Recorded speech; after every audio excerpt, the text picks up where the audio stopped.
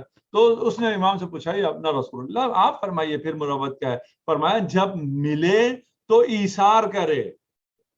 اگر آپ کو ملا ہے تو خود استعمال نہ کرو, کسی اور کو دے دو, ایثار کرے. اور اگر نہ ملے تو شکر کرے. دیکھیے جہاں آپ کو آزمایا جا رہا ہے نہ دے کے, وہاں آپ نے کیا کرنا ہے؟ وہاں آپ نے شکر کرنا ہے. دیٹس اٹ, بہت آسان ہے نا. یہ جو آپ کو دیا جا رہا ہے, اور مال بہت اچھی چیز ہے, مال خیر ہے, اس کے ذریعے بہت جگہوں تک انسان پہنچ سکتا ہے, لیکن ہے تھوڑا سا مشکل. اگر نہ دیا جا رہا ہو اور آپ سے اس امتحان لیا جا رہا ہو, آپ نے شکر کرنا, اور شکر کے نتیجے میں آپ پھر قرب الہی کی وہ منازل طے کر سکتے ہیں جو دوسرا انسان انفاق کر کے, خدا کی راہ میں جہاد کر کے, خدا کی راہ میں خرچ کر کے حاصل کر سکتا ہے. سورہ انبیاء میں آیت نمبر 35 ہے, وَلَنَبْلُوَنَّكُمْ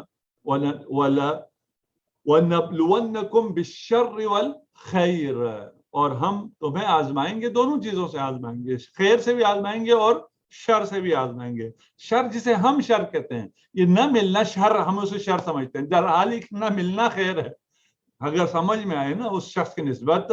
کیونکہ ہم نے کہا مال میں, اقتدار میں فراوانی جب ہو, جس کے پاس سب کچھ اور گناہ نہ کرے, یہ بہت کم ہے. جس کے پاس ہے ہی نہیں, گناہ کرنے کے چانسز ہی نہیں, اپرچونٹیز ہی نہیں ہے, تو پھر اس نے تو گناہ نہیں کرنا, اس کے لیے بہت آسان ہے.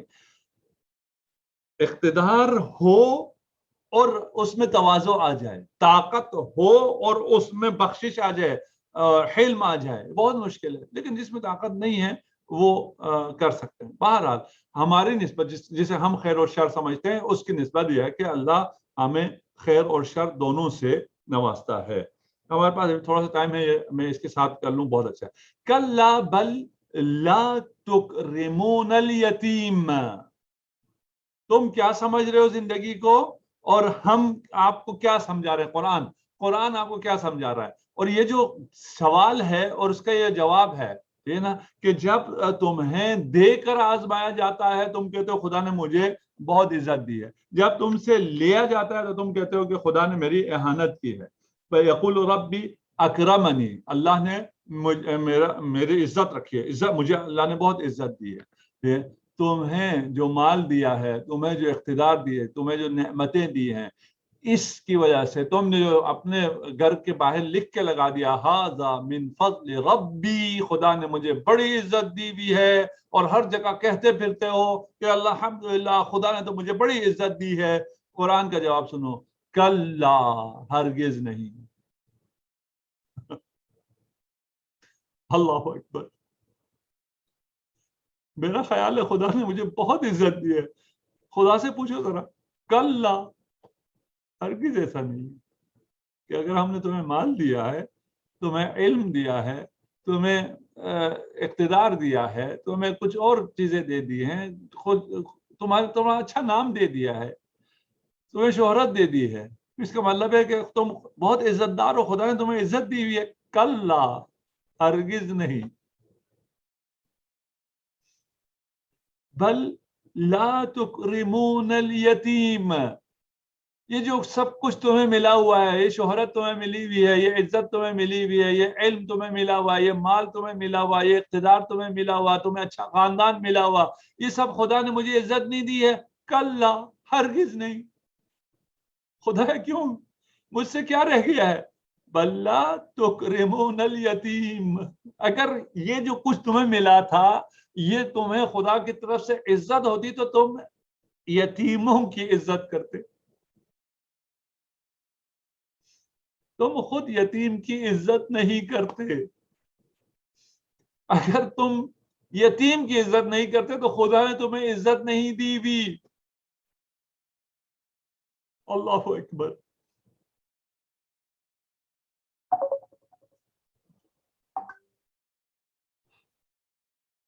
کاش میں خود سمجھ سکوں, کسی کو کیا سمجھاؤں گا.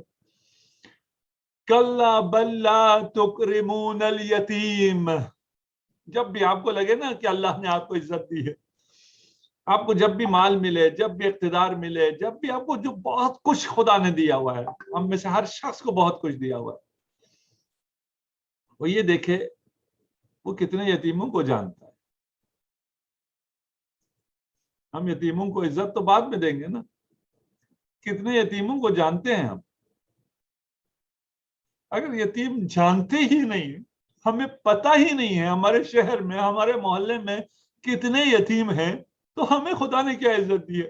کلا، ہرگز میں نے تمہیں اجازت نہیں دی، اس لیے کہ تم یتیموں کو عزت نہیں دیتے ہو. اپنے اطراف یتیموں کو پیدا کریں، یتیموں کو پہچانیں، یتیموں کو شفقت دیں، یتیموں کو عزت دیں. یہ آپ یتیم کو عزت نہیں دے رہے، آپ خود باعزت ہو رہے ہیں. وَلَا تَحَاضُّونَ عَلَىٰ طَعَامِ الْمِسْكِينِ، وہ کلّا اس کے ساتھ بھی ہے کہ اس کو جو کچھ دیا ہے یہ اس کو عزت کے طور پہ نہیں دیا، یہ آزما رہے ہیں اور اس آزمائش میں یہ ناکام ہے، یہ فیل ہے. کل نام عمل آنے کی ضرورت نہیں ہے، آج پتہ چل سکتا ہے ہم پاس ہیں یا فیل ہیں. فیل اس لیے فیل ہیں کہ ہم یتیم کی عزت نہیں کرتے، جانتے ہی نہیں ہے تو عزت کیا کرنی ہے. وَلَا تَحَاضُّونَ عَلَىٰ طَعَامِ الْمِسْكِينِ، اور نہ ہی یہ مسکین کو کھلانے کی ترغیب دیتے ہیں. بہت سخت کر دیا ہے، بہت مشکل کر دیا ہے بہت آسان سی چیز نا کہ ہم بہت دور چلے گئے ہیں. خدا نے کیا مشکل کیا؟ خدا نے بہت آسان کیا. تو ہمیں بہت کچھ دیا گیا ہے، اور اس امتحان کو پاس کرنے کے لیے تمہیں یتیم کو عزت دینی ہے، مسکین کو کھلانا ہے. اور صرف کھلانا نہیں ہے، آیت کو ذرا غور سے پڑھیے گا. آپ کو نہیں کہا کہ آپ مسکین کو اگر کھلاتے ہیں تو بس کافی ہو گیا، آپ نے کوئی دسترخوان کھول رکھا ہے یا کبھی کوئی تھوڑا سا ڈونیٹ کر دیتے ہیں بہت ہے. نہیں، لا تحاضون، حض ترغیب دینا. خود کھلانا کافی نہیں ہے، دوسروں کو بھی کہو، اپیل کرو، لوگوں سے کہو یار فلان مسکین ہے، میرے محلے میں اتنے مسکین ہے، سب کو میں نہیں کھلا سکتا، کچھ کی خدمت میں کر رہا ہوں. یہ نہ کہیے گا، میں ایسے ہی بتا رہا ہوں، اپنے دل میں کہیے گا، کسی کو نہ بتائیں میں نے کوئی کام کیا ہے، کسی کو بھی نہ بتائیں. کیا پتا میں اپنے حساب سے بڑا کام کر رہا ہوں، میں اپنے حساب سے بڑا کمال کر رہا ہوں، اگر خدا نے قبول ہی نہیں کیا تو کیا کمال ہوا؟ کلا ولا تکرمون الیتیم، کلا ولا تحاضون علی طعام المسکین، مسکین کو کھانا کھلانے کی ترغیب نہیں دیتے. ہم ایک دوسرے کو آپس میں ترغیب دیں، ابھی میسج کر کے ترغیب دے دیں، اپنے رشتہ داروں کو کال کر کے ترغیب دے دیں کہ مسکینوں کا خیال کرو، مسکینوں کو کھانا کھلاؤ.